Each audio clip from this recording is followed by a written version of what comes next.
నీలా పక్షి యొక్క టమాటో ఇల్లు. ఒక అందమైన అడవిలో నీలా అనే పక్షి ఉండేది. నీలా చాలా అల్లరి పిడుగు.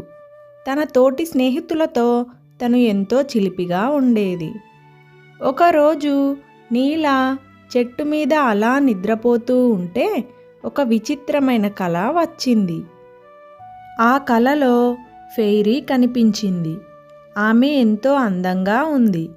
ఇంకా ఆమె చేతిలో ఒక ప్రకాశించే టమాటా గింజ ఉంది.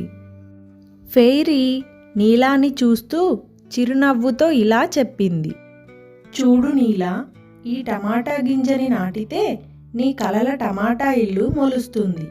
కానీ జాగ్రత్త, అది మామూలు టమాటా ఇల్లు కాదు, అది మాయా టమాటా ఇల్లు. నీ మనసు మంచిదైతేనే ఆ ఇల్లు నిలుస్తుంది. నీలా నిద్రలేచి చూసేసరికి ఆ టమాటా గింజ చెట్టు కొమ్మ మీద మెరుస్తూ ఉంది. నీలా ఆ గింజను తీసుకుని వెళ్ళి ఒక మంచి ప్రదేశంలో నాటింది. 3 రోజుల్లోనే అక్కడ ఒక టమాటా మొక్క మొలిసింది.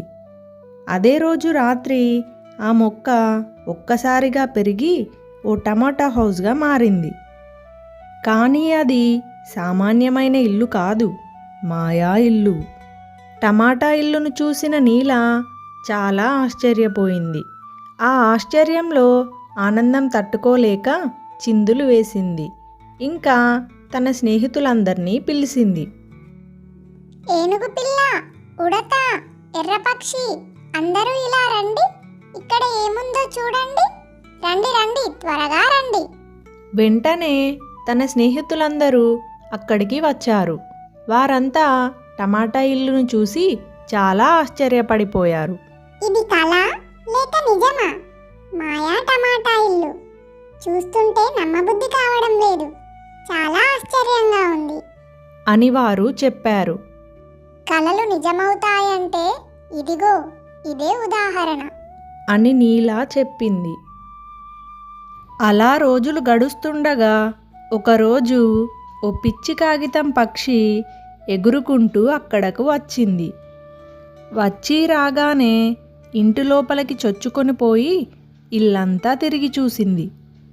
ఇంకా తన మనసులో ఇలా అనుకుంది, అబ్బా, మాయా టమాటా ఇల్లా చూడటానికి ఎంత అందంగా ఉంది. ఇంటి లోపల ఎంత సౌకర్యంగా ఉందో. చల్లని వాతావరణంతో చూడచక్కగా ఉంది. ఛీ, ఇలాంటి ఇల్లు నాకు కూడా ఉంటే ఎంత బాగుండు. ఈ ఇల్లు నీలాకి కాకుండా చేయాలి అని అనుకొని ఇలా అంది, ఇది నకిలీ మాయ. ఈ ఇల్లు నిలవదు. ఆ పిచ్చి కాగితం పక్షి మాటలు విన్న నీలా ఆలోచనలో పడింది.